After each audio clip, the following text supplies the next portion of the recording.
Hello दोस्तों, स्वागत है आप सभी का आपके अपने YouTube channel exam time number 1 में। दोस्तों मैं हूं नीरज मौर्य।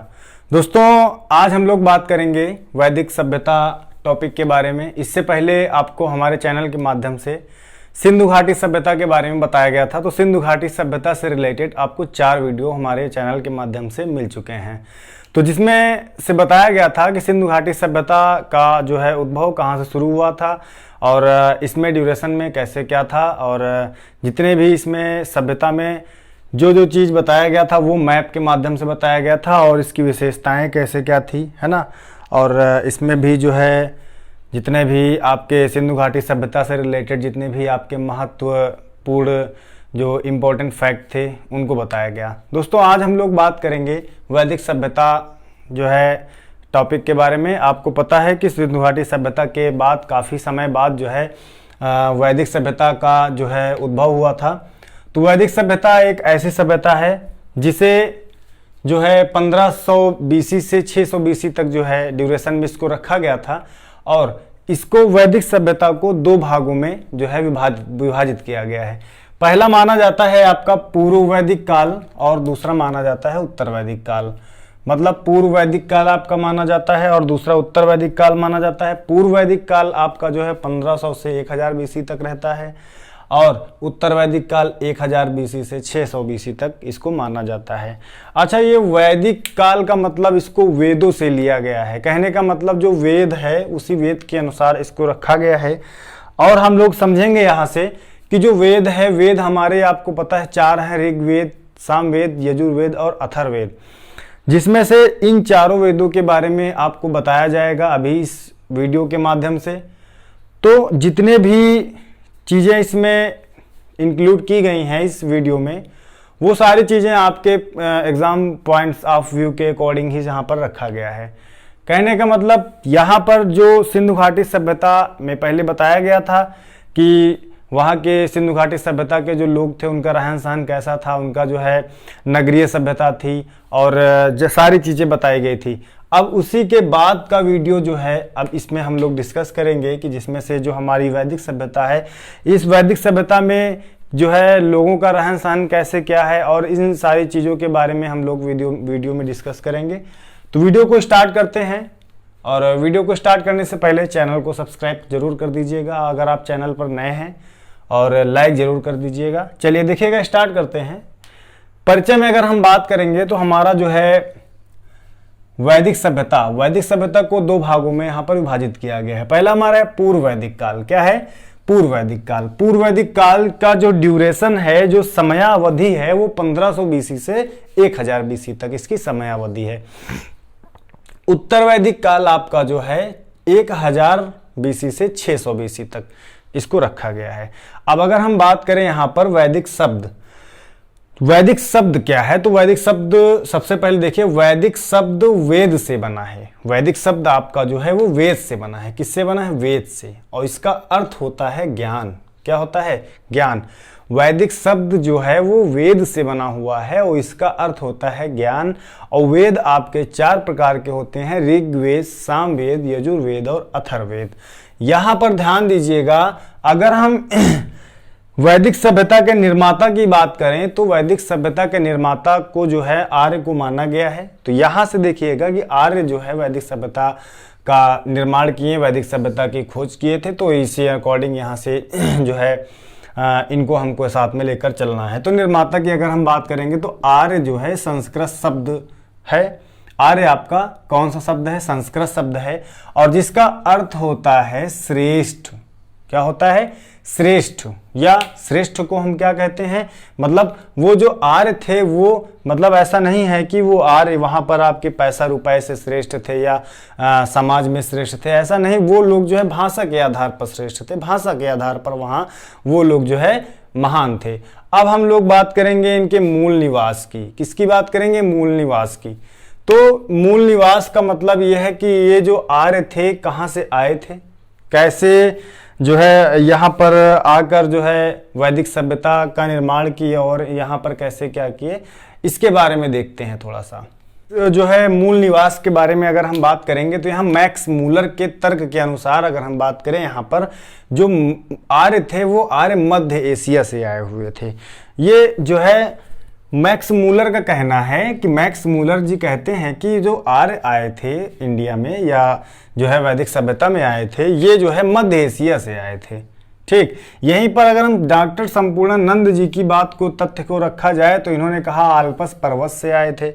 आल्पस पर्वत यूरेशिया के क्षेत्र में आता है, आल्पस पर्वत यूरेशिया के क्षेत्र में आता है। तो इनके तर्क के अनुसार, किसके तर्क के अनुसार? डॉक्टर संपूर्णानंद के तर्क के अनुसार आल्पस पर्वत से आए थे आर्य। और हम आगे देखेंगे बाल गंगाधर तिलक के अनुसार आर्कटिक जो है ध्रुव से आए थे, आर्कटिक के उत्तरी ध्रुव से आर्य आए थे। यहीं पर स्वामी दयानंद सरस्वती के अनुसार हम जब देखेंगे, इनका कहना है भैया कि जो आर्य थे वो तिब्बत से आए थे। तो यहाँ पर अलग अलग लोगों के मत के अनुसार यहाँ पर 4 लोगों ने अपना मत दिया और यहाँ पर बताया कि आर्य जो है इस स्थान से आए थे। अभी यहाँ पर जो है कोई फैक्ट क्लियर नहीं है कि हाँ पक्का यहीं से ही आए थे आर्य, लेकिन ऐसा कोई फैक्ट क्लियर नहीं है। सब लोगों ने अपना अपना मत दिया है, तो इसके अनुसार हम लोग यहाँ पर थोड़ा सा जानकारी प्राप्त करते हैं। अब यहाँ हम देखेंगे कि जानकारी के स्रोत, जानकारी के स्रोत का मतलब, अच्छा, एक होता है आपका साहित्यिक और एक होता है पुरातात्विक स्रोत। देखिए, स्रोत आपके 2 प्रकार के होते हैं। एक होता है साहित्यिक स्रोत। साहित्यिक स्रोत का मतलब ये होता है कोई भी चीज अगर वो उसको लिखित उसका लिखित विवरण है और उस लिखित विवरण के अनुसार उसको हम समझ जा रहे हैं तो उसको साहित्यिक स्रोत कहते हैं। और अगर वहीं पर पुरातात्विक स्रोत है, पुरातात्विक स्रोत का मतलब वहां पर कोई लिखित विवरण नहीं है, केवल हम उसको देख सकते हैं, ना उसे हम पढ़ सकते हैं ना समझ सकते हैं, तो उसको कहते हैं पुरातात्विक स्रोत। तो अब इन दोनों स्रोतों के बारे में हम लोग थोड़ा सा चर्चा कर लेते हैं। वीडियो को आगे स्टार्ट करने से पहले आपको एक बार फिर से हम बता दे रहे हैं कि अभी तक आपको हमारे चैनल के माध्यम से थोड़ा सा 2-4-10 दिन आपको वीडियो नहीं मिल पाए हैं, लेकिन अब रेगुलरली आपको वीडियोस हमारे चैनल के माध्यम से मिलेंगे। जितने भी आपको टॉपिक बताए जाएंगे वो आपके पेपर के अकॉर्डिंग ही रहेंगे। और एक चीज़ और आपको हम बता दें कि चैनल को ज़्यादा से ज़्यादा शेयर करिए। आपका शेयर हमारा मोटिवेशन होता है और जितने भी ज़्यादा से ज़्यादा आप शेयर करेंगे उतनी ही ज़्यादा से मज़े तरीके से हम पढ़ाने का प्रयास करेंगे। यहाँ पे पुरातात्विक स्रोत के बारे में अगर हम चर्चा करते हैं तो यहाँ बोगाज कोई अभिलेख, बोगाज कोई अभिलेख का मतलब यहाँ पर ये अभिलेख जो है 1400 BC के इस अभिलेख से, 1400 BC के इस अभिलेख से इंद्र, वरुण और मिस्र नासत्य के उल्लेख का वर्णन किया गया था। बोगाज कोई अभिलेख का मतलब जो पुरातात्विक विभाग के अधिकारी हमारे हैं, उन पुरातात्विक विभाग के अधिकारी के माध्यम से यहाँ पर हमको ये पता चला कि इंद्र, वरुण, मिस्र नासत्य की उस वैदिक सभ्यता के समय में जो है इनकी पूजा की जाती थी। लेकिन यहाँ पर हमको ये पता चला कि इस उल्लेख के माध्यम से गौरिक मृदभांड, ये PGW के जो है बना। पूर्व वैदिक काल में गौरिक मृदभांड का मतलब ये होता है कि जो मिट्टी से बने हुए बर्तन होते हैं, वो मिट्टी से बने हुए बर्तन आपके वैदिक सभ्यता के अंतर्गत आते हैं। और उस वैदिक सभ्यता के अंतर्गत में हम ये कह सकते हैं कि जो गौरिक मृदभांड हैं, वो गौरिक मृदभांड हमारे पुरातात्विक स्रोत में मिले। और अगर हम यहीं पर साहित्यिक स्रोत की बात करते हैं तो साहित्यिक स्रोत का मतलब ये होता है कि साहित्यिक स्रोत में सबसे प्राचीन वेद हमारा ऋग्वेद है। क्या है? ऋग्वेद। साहित्यिक स्रोत का मतलब, साहित्यिक स्रोत एक ऐसा स्रोत जिसमें किसी भी चीज को लिखा जाता है या उस चीज को समझा जाता है, तो उसके माध्यम से हम किसी भी चीज को समझ सकते हैं। तो उसके माध्यम से हम किसी भी चीज को समझ सकते हैं। जैसे देखिएगा, अगर ऋग्वेद है तो ऋग्वेद जो है सबसे प्राचीन वेद है। क्या है? ऋग्वेद सबसे प्राचीन वेद है। अब जब सबसे प्राचीन वेद है तो यहां से देखेंगे कि इसके संकलनकर्ता कौन है। ऋग्वेद एक ऐसा वेद जिसके संकलनकर्ता कृष्णद्वैपायन वेदव्यास हैं। कौन है? कृष्णद्वैपायन वेदव्यास हैं। ये ऋग्वेद के संकलन करता है। अब हम बात करेंगे इसके जो है मंडल और सूक्तियों के बारे में कि ऋग्वेद में कितने मंडल हैं। तो अगर ऋग्वेद में 10 मंडल हैं और 1028 सूक्त हैं जिसको हम मंत्र कहते हैं, तो ऋग्वेद में 1028 मंत्र आपके पाए गए हैं। और यहाँ से प्रथम एवं 10वां मंडल सबसे नया मंडल माना गया। कहने का तात्पर्य यहाँ से ये है कि जो हमारा 10वां मंडल है या फिर प्रथम मंडल है, इसको सबसे नया मंडल यहाँ पर माना गया। और तृतीय मंडल को गायत्री मंत्र की उपाधि से, गायत्री मंत्र के अकॉर्डिंग वहाँ से उसको निकाला गया। गायत्री मंत्र का उच्चारण और गायत्री मंत्र का सर्वप्रथम उच्चारण करने वाले हमारे विश्वामित्र जी हैं। तो गायत्री मंत्र को जो है इन्होंने विश्वामित्र जी ने तृतीय मंडल से लिया था। 7वां मंडल हमारा आता है दास राग युद्ध। कहने का मतलब हमारा कि जो साहित्यिक स्रोत है उस साहित्यिक स्रोत के ऋग्वेद में 7वां मंडल, 7वें मंडल में दास राग युद्ध को दर्शाया गया है, दास राग युद्ध को बताया गया है। इसके संकलनकर्ता कौन है? इनके संकलनकर्ता हमारे कृष्णद्वैपायन वेदव्यास जी हैं, कृष्णद्वैपायन वेदव्यास जी हैं। अब इसके बाद देखेंगे अगर जो हमारा 9वां मंडल है वो 9वां मंडल सोम देवता का है। कहने का मतलब यहाँ से ये है कि जो सोम देवता का जो उल्लेख आया है वो 9वां मंडल में आया है। कौन से मंडल में आया है?